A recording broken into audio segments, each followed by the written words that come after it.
Good morning from Dallas, Texas. Ladies and gentlemen, my name is Tim Sampson, and it's my pleasure and honor to be a guest host for Uskhabar. It's a multi-language U.S.-based news portal headquartered right here in Dallas, Texas. For your information, we provide current news events. If you'd like to get more information, you can visit www.uskhabar.com. It's my pleasure and honor today as my guest to introduce Dinesh Sharma. And I would like Dinesh to share a little bit about himself. What I know is he's a dedicated community organizer and a social advocate who has served DFA community for over 15 years. Mr. Sharma, as soon as you finish sharing a little bit about yourself, it'd be my honor to ask you a few questions. Thank you, Tim, and thank you, Uskhabar, for giving me this opportunity to talk about myself. My name is Dinesh Sharma, and I'm contesting from HD 92 for the position of Texas State House Representative. And I'm here today to talk about the issues what Texas is facing, the values of our Democratic Party, and how we can have Democratic Party come in Texas. So that is the reason me and you, let's make Texas blue. I immigrated to United States of America 21 years ago. Yes, I was not born in the United States of America, but friends, I'm gonna die in the United States of America. This is my home country. This is my motherland now. And this is an opportunity for me to serve the greatest nation in the world, United States of America. As I said, I migrated 21 years ago. I never thought, I never imagined, or I never dreamt that I will contest for a public office. As a regular immigrant, I migrated to this country just to have a better life, just to give a better lifestyle to my family, just to get food on the table. But after January 6th, what I saw that day is not what America I have come for. This is not America which I love. This is not the America which we are proud of.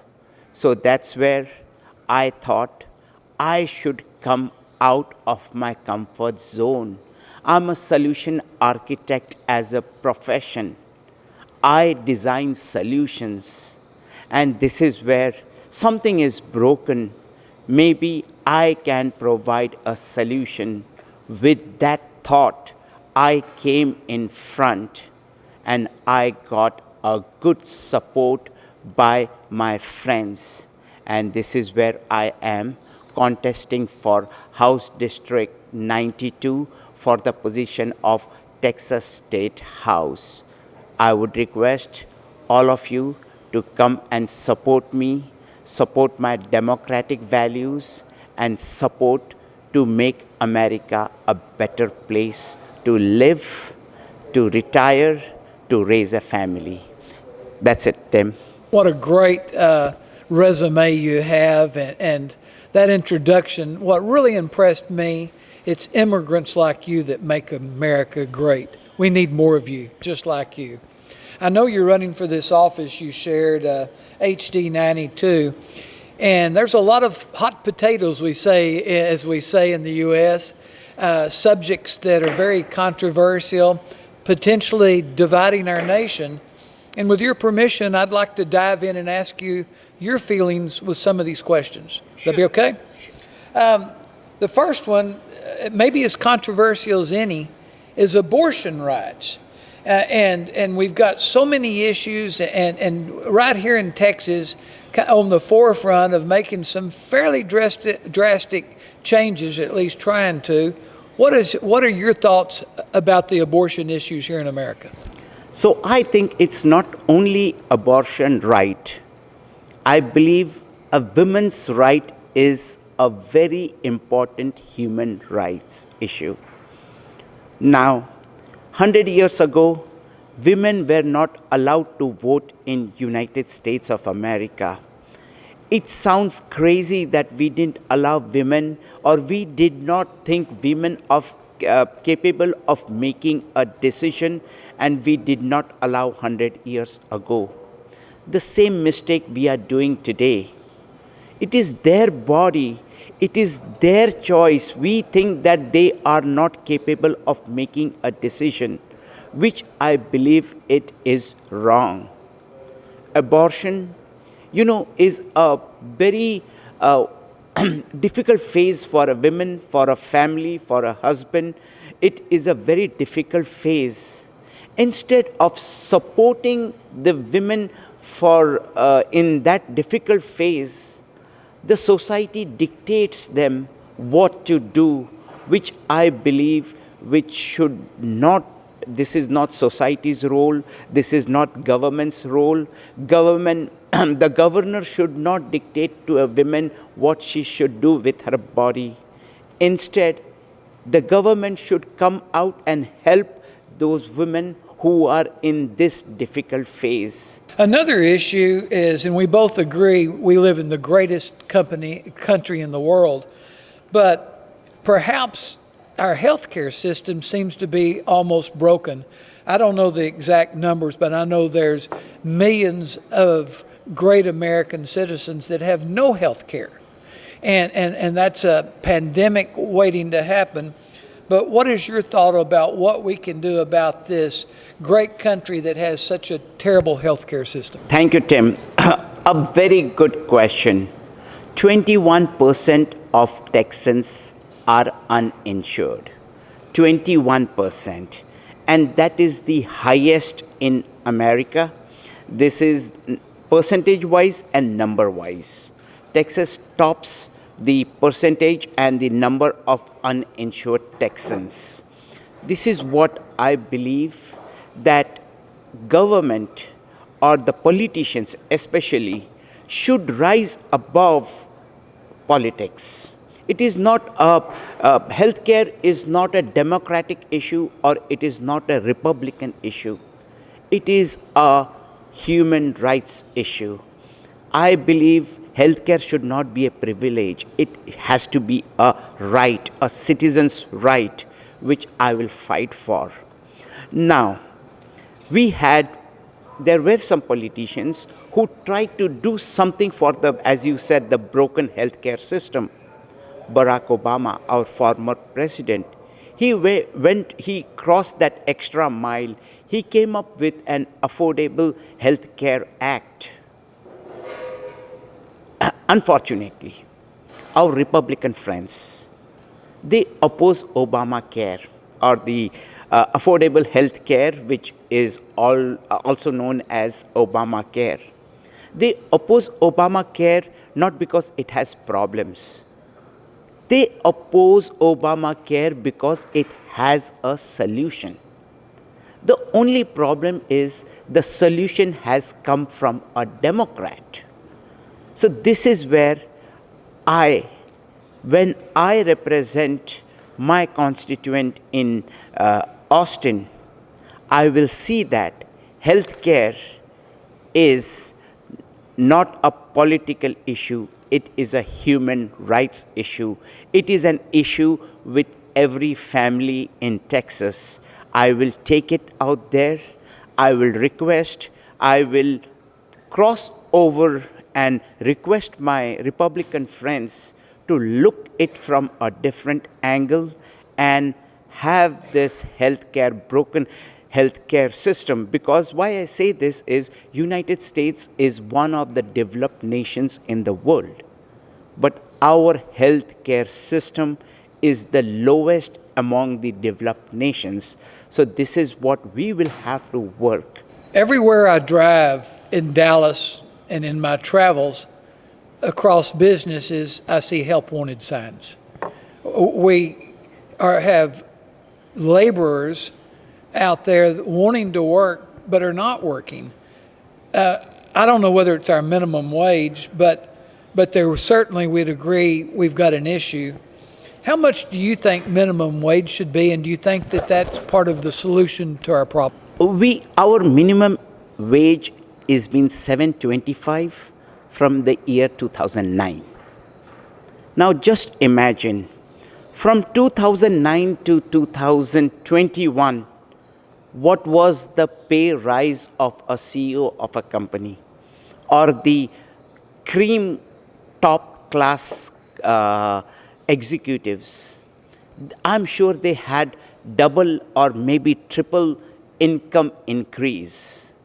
But why is it that we cannot increase the minimum pay of workers, especially essential workers, especially frontline workers?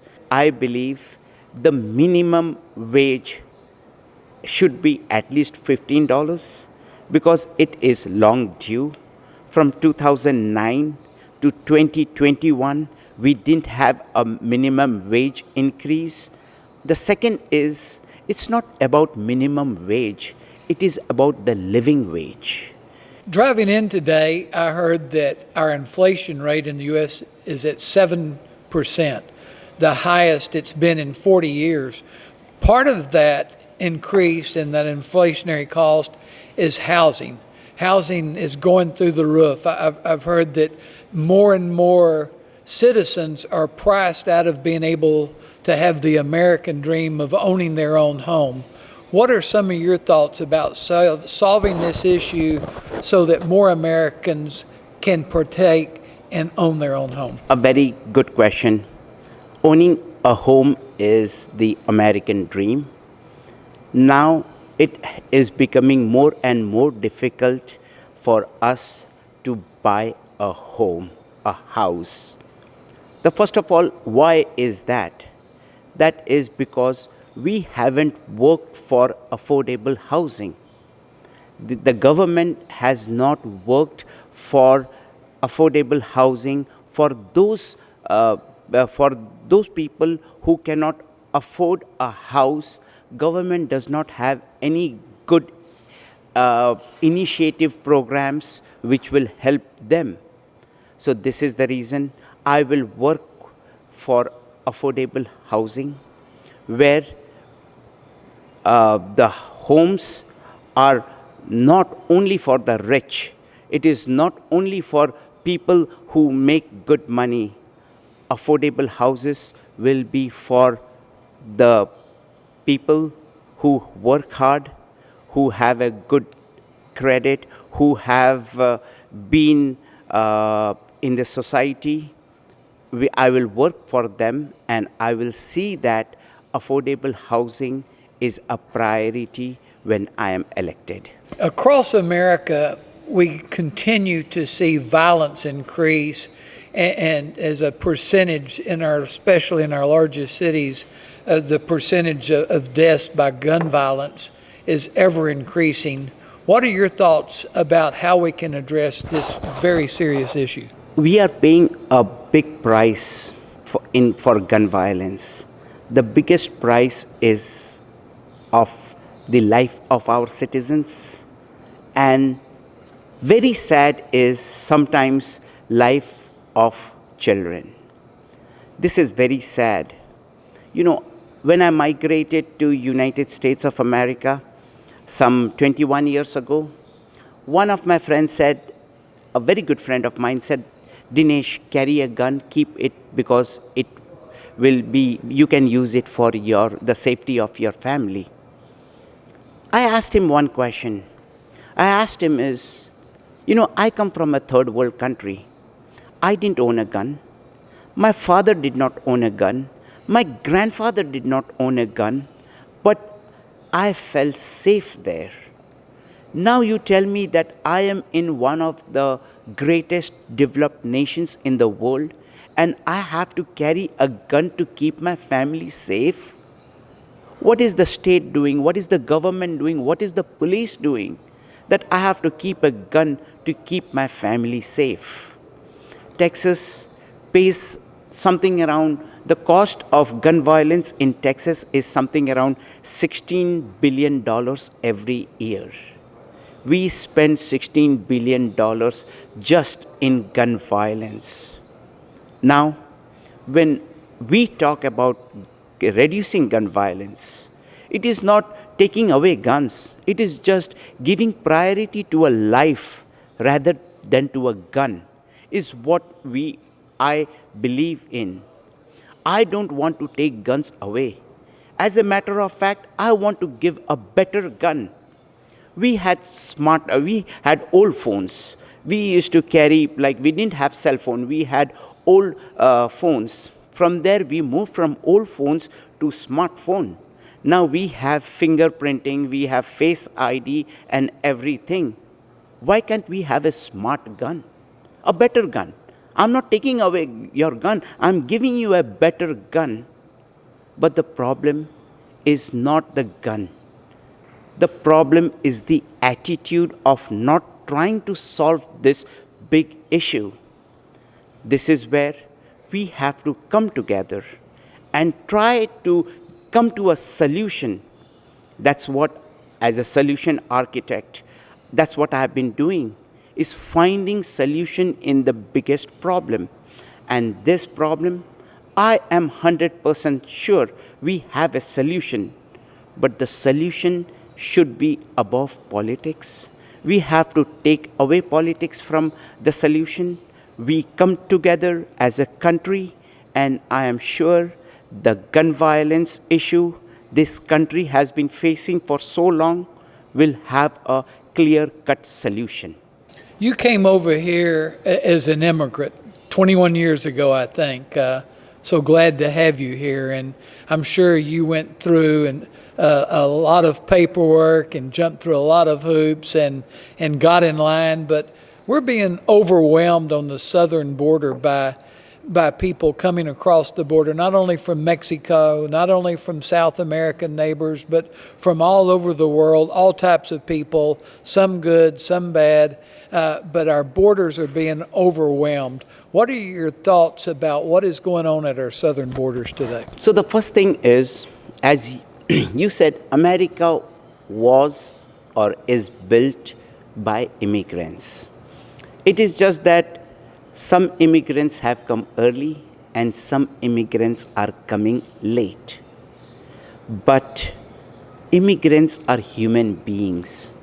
So that is what America has to understand. I come from Nepal, and many immigrants or many people from Nepal have migrated to this great nation. Now, what has happened with our immigration issues is Donald Trump accused immigrants as rapists, which is not true. A rapist can be anyone. He accused immigrants as murderer and thieves, which is not true. So this is where America has to understand is immigrants are human beings. We have to respect them. Especially the dreamers, the children who have come when they were kids, when they didn't know about citizenship. They are long been here in this country. As a matter of fact, they don't have any other country. Now, if I ask them that this is not your country, how logical is that? So this is where I will work with the immigrant community. Texas has a great culture. Texas, I will help. I will be, in the forefront. I will try to help the immigrants adopt to Texan culture. And on the other side, I will be a mediator for this country to accept immigrants who will build this country. as you said, in southern border, I was very sad. You know, when Donald Trump got elected, my son was 8 years old that time. He cried loud. And just to motivate him, I said, son, don't worry. It's not going to be that bad. My 8-year-old son said, no, Dad, this is going to be very bad. I didn't believe him that day. But next year, on the southern border, when children were separated from their parents, my 8-year-old son, who lives with a father with a 6-figure income in a good neighborhood, he cried. Just imagine those kids who were separated from their parents, how much did they cry? It really broke my heart. And that's when I said, let me come out of this comfort zone, because it is not about this side of the border or that side of the border. A children or a kid should not cry. It does not matter which side of border he is. And that are the values of America. That is what I will try to work on to get back America, which we lost in the last 5 years when Trump was the president. I will work to regain that values which America has always stood for. Our education system is under a terrible strain, and another American slang is being caught between a rock and a hard place.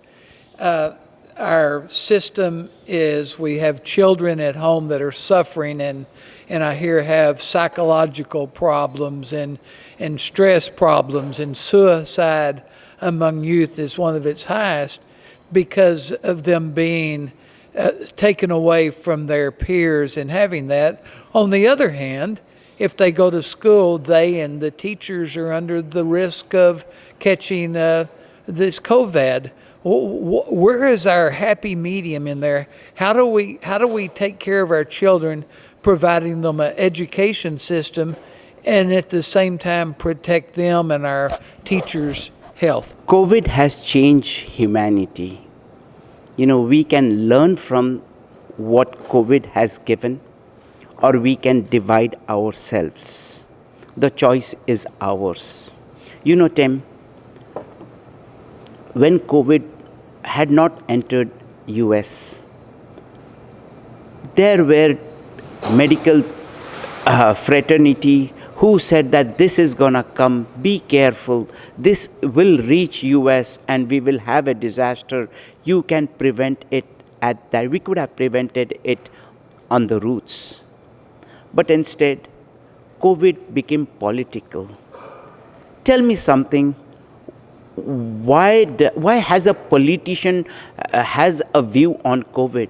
Why don't we listen to science, medical science, to the doctors which we have in our country? Instead, listening to the doctors or giving an opportunity for the doctors to come out and lead, the politicians took over. Especially, you see the Florida Governor DeSantis and Donald Trump. They were always on the news saying that it is just a flu and nothing more. But it was more than that. America lost so many lives. Now it has come to the education system, and you are right. Because life is more important than education. We cannot send our children to school and they get COVID. What is the point of leading or educating when you risk your own life?